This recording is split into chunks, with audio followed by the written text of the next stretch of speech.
how to turn off always on display on your iPhone. So as you can see, this is my iPhone and the always on display is currently on. So how do you turn it off?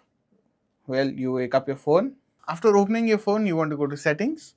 You can look for settings in the app library by swiping left and reaching the end page. You can go to the settings in the app library, as you can see over here, and look it up, or if you have it under utilities, it can also show up over here.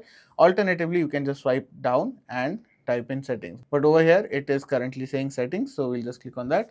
In settings, scroll down till you see display and brightness. In display and brightness, once you're here, scroll down till you see an option called always on display. Click on always on display and here you can see it is currently on. If I want to turn it off, I can just turn it off like that. I just have to toggle it off. But if you want to make some changes, you can do that as well. For example, if I don't want to show the wallpaper, I can just turn it off right over there. If I don't want to blur the wallpaper, I can also select that, and I can also turn on and off the notifications. Since I don't want any of it, I can just toggle it off and it will all go away. Now every time I lock my phone, it is just going to turn off rather than there being an always on display. Hopefully this video was helpful to you guys. If it has been, do make sure to like, share and subscribe.